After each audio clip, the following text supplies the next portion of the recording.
अस्सलाम वालेकुम दोस्तों, उर्दू क्लासिक चैनल पर खुश आमदीद।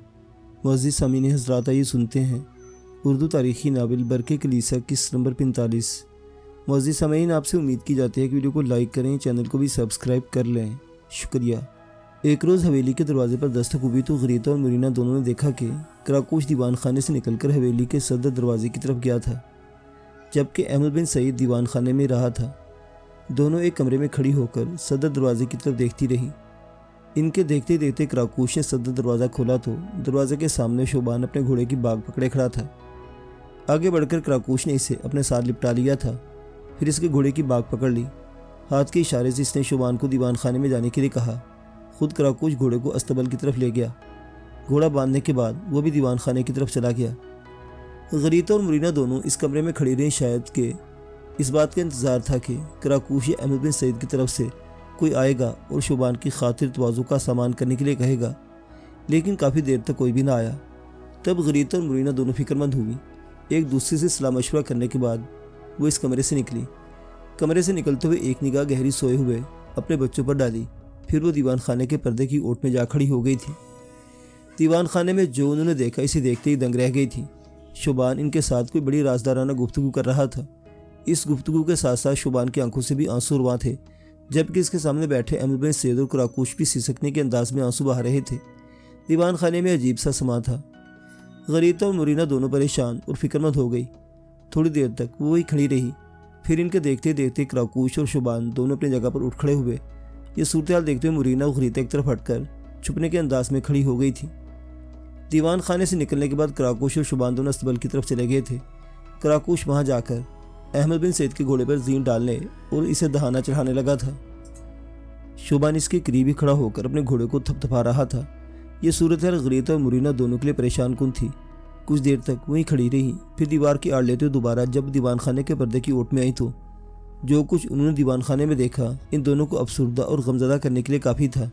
इसलिए कि दीवान खाने में अहमद बिन सईद ने वही सफ़ेद रंग का कफन पहन रखा था जिसे वो अपने घोड़े की खरजीन में महफूज रखता था। फिर इन दोनों को देखते ही देखते इसने इस कफन के ऊपर अपना जंगली लिबास पहना। तैयार होने के बाद इनके देखते देखते अहमद बिन सईद नंगे फर्श पर किबला रूह होकर सरबसुजूद हुआ। फिर इसकी आवाज़ गरीता और मुरीना की समाज से टकराई। वो कह रहा था, ऐ खुदावंद रहीम, जिस फ़र्ज़ की अदायगी के लिए मैं दिन की मुशक्क़त और रियाजत बर्दाश्त करता रहा और राहतों से महरूम करती नारे जहन्नम जैसे दोपहरों को, जिस फ़र्ज़ की पुकार में हमेशा मेरी रूह मेरे ज़मीन को लहू लहान किए रखा, मौला करीम, इस फ़र्ज़ की अदायगी का मौका आन पहुँचा है। मेरे मालिक, दुनिया उक़बा में तो ही सबसे बड़ा हीलागर चारसाज है। तेरे ही नूरानी वजूद से ताईद इल्हामी होती है। मौला करीम, जिस तरह तू फूल को खुशबू, सदफ़ को मोती, पत्थर को गोहर अता करता है, लही ऐसे ही मुझे भी मेरे मकसद में भरपूर फौजमंदी और कामयाबी अता करना। मेरे अल्लाह कसम, मुझे तेरे नाम की इज़्ज़त और हुर्मत की, अगर अपने रसूल की नामूस और हुर्मत की खातिर मुझे अहमद बिन सईद की जान भी चली जाए तो इस दुनिया और उक़बा दोनों के लिए एक सादत समझूंगा। इससे आगे अहमद बिन सईद ने कहा।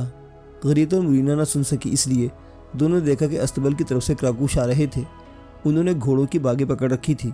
इस मौका पर मुरीना ने गरीता को मुखातिब किया, गरीता, मैं पीछे हटती हूँ, तुम अंदर अहमद भाई के पास जाओ, इस वक्त इन्हें तुम्हारी ज़रूरत है। वो बड़े करब, बड़ी अजियत में है। उन्होंने वो कफन भी पहन लिया है जो वो संभाल कर रखते थे। मेरे ख्याल में उस फ़र्ज़ की अदायगी का वक्त आन पहुँचा है जो उन्होंने अपने ऊपर आयद कर रखा है। अंदर जाओ, देखो अहमद क्या कहते हैं। इसके साथ ही मुरीना पीछे हट गई थी। गरीता बेचारी उदास और फिक्रमंद और गमगीन थी। वो खुद भी जान चुकी थी कि इस फ़र्ज़ की अदायगी का वक्त आन पहुँचा है। दरवाजे का पर्दा हटाकर वो दीवान खाने में दाखिल हुई और जब अहमद बिन सईद की तरफ निगाह पड़ी तो अहमद के चेहरे पर हल्की सी पुरकशिश मुस्कुराहट नमूदार हुई थी। आहिस्ता आहिस्ता चलते हुए गरीता के सामने जा खड़ी हुई। फिर गरीता की हल्की सी रोती बयान करती आवाज़ सुनाई दी, अगर आप बुरा न माने तो मैं आपसे एक बात की वजाहत चाहती हूँ। गरीता, जो सवाल तुम करने वाली हो, अगर ये सवाल मेरे इस फ़र्ज़ से ताल्लुक़ रखता है जिसकी अदायगी का वक्त आन पहुँचा है, तो फिर कोई सवाल मत करना, इसलिए कि मैं शोबान के साथ यहाँ से कूच कर रहा हूँ। कूच के वक्त मैं तुम्हें न रोते हुए न देखना चाहता हूँ, ना ही तुम्हारी आंखों में नमी देख सकूँगा, न तुम्हारी झुकी गर्दन, न तुम्हारे चेहरे को उदासी बर्दाश्त कर सकूँगा। इस मौका पर मैं चाहूँगा कि हंसी खुशी तुम मुझसे रुखसत करो, ताकि जब मैं अपने फ़र्ज़ के सामने छाती ताने जाऊँ तो मेरे तस्वुरात में तुम्हारा मुस्कुराता हुआ चेहरा झिलमिल करता रहे। जवाब में गरीता खामोश रही, कुछ न बोली, ना इसने कोई सवाल किया। फिर अचानक चौंकी और अहमद की तरफ देखते हुए बोल उठी, आप कुछ देर तक यहीं ठहरे, जब तक मैं ना आऊँ आप यहीं रहिएगा। इसके साथ ही गरीता बड़ी तेज़ी से मुड़ती चली गई। गरीता के कहने पर अहमद बिन सईद वहीं दीवान खाने के बस में खड़ा रहा और वो सोचों में गुम था और बड़ी बेचैनी से गरीता की वापसी का इंतज़ार भी कर रहा था। थोड़ी देर बाद दरवाजे पर गरीता की आवाज़ सुनाई दी, अब आप बाहर आ जाएं। गरीता की आवाज़ सुनकर अहमद बिन सईद मुस्कुरा दिया था। आहिस्ता आहिस्ता वो चलता हुआ जब दरवाजे के पास आया तो इसने देखा दरवाजे पर गरीता खड़ी थी। अपने दोनों हाथों में इसने कुरान मुकद्दस बुलंद कर रखा था। फिर जब अहमद बिन सईद कुरान मुकद्दस के नीचे से गुजरने लगा तो बिखरती बिखरती और टूटी फूटी आवाज़ में बड़ी मुश्किल से गरीता कह पाई, मैं आपको अपने खुदावंद कुद्दूस के सुपुर्द करती हूँ। मेरा अल्लाह हमेशा आपका हामी और नासिर हो। जवाब में अहमद बिन सईद ने आमीन कहा। मुड़कर इसने गरीता की तरफ नहीं देखा। इतनी देर तक राकोश और शुबान दोनों हवेली के सदर दरवाजे के करीब जा पहुंचे थे। तेज से चलता हुआ अहमद बिन सईद इनके पास पहुंच गया। कराकोशी से अपने घोड़े की बाग ले ली। कराकोशी से वो बगलगीर होकर मिला। फिर शुबान के साथ वो हवेली से निकला। दोनों घोड़ों पर सवार हुए इन्हें एड़ लगाते वहां से कूच कर गए थे। कराकोश हवेली के दरवाजे पर खड़ा होकर उस वक्त तक इन दोनों को देखता रहा जब तक वो इसकी निगाहों से ओझल न हो गए। फिर जब वो हवेली का दरवाज़ा बंद करके मुड़ा तो दंग रह गया, इसलिए कि इसके पीछे मोरिना और गरीता खड़ी थी। इस मौके पर गरीता ने कराकोश को मुखातिब किया, कराकोश मेरे भाई, मैंने अंदाज़ा तो लगा लिया है कि मेरे शोर शुबान के साथ उस फ़र्ज़ की अदायगी के लिए गए हैं जिसे पूरा करने के लिए वो बड़ी बेचैनी से इंतज़ार करते रहे हैं। अब जबकि वो यहाँ से कूच कर चुके हैं, मेरी आपसे गुजारिश और इल्तमास है कि आप इस फ़र्ज़ के मुतालिक तफसील से बताएं ताकि मेरी और मेरी बहन मोरिना की तशफ़ी हो। गरीता की इस सबसार पर कुछ देर तक कराकोश गर्दन झुकाकर सोचता रहा। फिर इसकी आवाज़ सुनाई दी, अगर ऐसा मामला है तो तुम दोनों मेरे साथ आओ। अब इस फ़र्ज़ को राज रखने की ज़रूरत नहीं है। इसकी अदायगी के लिए अहमद और शुबान दोनों यहाँ से कूच कर चुके हैं। अब मैं तुम दोनों को इसकी तफसील बताता हूँ। इसके साथ ही कराकोश दीवान खाने की तरफ हो लिया। तीनों दीवान खाने में दाखिल होने के बाद आमने सामने जब नशिस्तों पर बैठ के तब कराकोश ने कहना शुरू किया, गरीता और मोरिना, जो कुछ मैं कहने वाला हूँ गौर से सुनो। मैं, अहमद और शुबान तीनों फ़लस्तीन की बंदरगाह जाना और लमका के दरमियान एक साहली बस्ती के रहने वाले हैं। इस बस्ती में मिले जुले लोग रहते हैं, मुसलमान भी, यहूदी भी और ईसाई भी। सब में इंतहा दर्जे का इत्तेफाक था। अहमद बिन सईद ने भी चूँकि सुल्तान सलाहुद्दीन की सरकर्दगी में सरीबी जंगों में बड़े बड़े कारहाय नुमाया सरंजाम दिए थे और इनफरादी और इज्तिमाई मुकाबलों में इसने बड़े बड़े सूरमाओं के सर काटे और इन्हें अपने सामने ज़ेर किया। स्पेन का एक बहुत बड़ा सूरमा था जो अहमद बिन सईद के हाथों मारा गया। इसके दो भाई थे, एक का नाम अर्नूल, दूसरे का नाम जोसलीन था। ये दोनों स्पेन से वहाँ गए ताकि अहमद बिन सईद से बदला ले।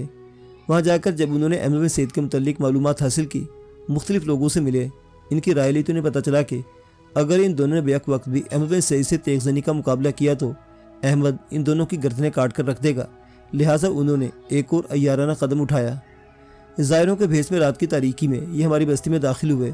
दाखिल भी उस वक्त हुए जब मैं और शुबान और अहमद तीनों घरों पर नहीं थे, बल्कि सुल्तान के लश्कर में सलीबी जंगों में मसरूफ़ थे। जोसलीन और अर्नोल के साथ साथ इनके कुछ जवान भी थे। वो बज़ाहिर ज़ायरीन लगते थे लेकिन पूरी तरह मुसल्ला थे। अहमद के घर में दाखिल हुए। इसके माँ बाप, बहन भाइयों को सबको उन्होंने कत्ल कर दिया। अहमद की एक फूफी थी, नाम उसका रबिया था। उम्र में वो अहमद से किसी कदर छोटी थी लेकिन कमाल की खूबसूरत और इंतहा दर्जे की पुरकशिश थी और इसे शुबान से मंसूब किया जा चुका था। जोसलीन और अर्नूल दोनों ने रबिया को उठा लिया। सारे अहले खाना का खात्मा करने के बाद उन्होंने सिर्फ रबिया के बाप अहमद बिन सईद के बूढ़े दादा को जिंदा रहने दिया। साथ ही इसे ये पैगाम भी दे गए कि रबिया को हम उठाकर स्पेन ले जा रहे हैं, अगर इसे कोई छुड़ाने वाला हो तो छुड़ा ले। जिस वक्त जोसलीन और अर्नूल रबिया को ले जा रहे थे, अहमद बिन सईद के दादा ने धमकी दी थी कि अगर तुम ज़मीन की तह में भी उतर गए तो मेरा पोता अहमद तुम्हें तलाश करके अपनी फूफी रबिया का इंतकाम भी लेगा और तुम लोगों ने हमारे यहाँ कत्लेआम किया है इसका भी हिसाब बेबाक करेगा। ये तो फ़र्ज़ का एक हिस्सा था जो अहमद बिन सईद की ज़ात से वाबस्ता था। अब इस फ़र्ज़ का एक दूसरा हिस्सा भी है जो इसके ईमान से वाबस्ता है। वो कुछ इस तरह है, जोसलीन और अर्नूल ने जब अहमद बिन सईद के अहले खाना को कत्ल किया और रबिया को ले जाने लगे तो दौरान गुफ्तगू जो रबिया के बाप और अहमद बिन सईद के दादा के साथ हुई, जोसलीन और अर्नूल दोनों हमारे रसूल की तौहीन की और हुजूर सल्लल्लाहु अलैहि वसल्लम के लिए नाजेबा अल्फाज इस्तेमाल किए। ये सारी तफसील अहमद के दादा ने अहमद से कही। तब अहमद और शुबान दोनों ने कसम खाई कि वो जोसलीन और अर्नूल से इंतकाम ज़रूर लेंगे। इस बिना पर हमने यहाँ का रुख किया। मैं भी इस मौका पर कसम खाने वाला था लेकिन अहमद ने मुझे रोक दिया। अब दोनों उस फ़र्ज़ की अदायगी के लिए गए हैं। शोभा ने रबिया का भी सुराग लगा लिया है और जोसलीन और अर्नोल का भी तलाश कर लिया है, जिन्होंने न सिर्फ रबिया को अगवा किया बल्कि तौहीन रसूल सल्लल्लाहु अलैहि वसल्लम के भी मुर्तकिब हुए। सुनो गरीत और मुरीना, दरिया ताजा जिस जगह जबल बशारात और कोहस्तान तुलैतला के अंदर से गुजरता है, वहाँ दरिया ताजा के उस पार काशीरश नाम की एक बहुत बड़ी बस्ती है। इस बस्ती के बाहर जोसलीन और अर्नूल की रहाइश है। शोभा ने यहाँ आकर अहमद बिन सईद को यह भी खबर दी है कि रबिया को बेआबरू किया जा चुका है और जोसलीन और अर्नूल दोनों ने इसे काशीरिश के नाम की बस्ती के निवाह में एक महफूज जगह जंजीरों में जकड़कर कैदी बना रखा है। मुअज़्ज़िज़ सामीन हज़रात, ये दास्तान अभी जारी है। मुअज़्ज़िज़ सामीन, आप भी दुआ करें कि अहमद बिन सईद और शाबान दोनों अपने मकसद में कामयाब व कामरान लौटें और जालिमों को इनके कैफरे किरदार तक पहुँचाएँ इंशाअल्लाह।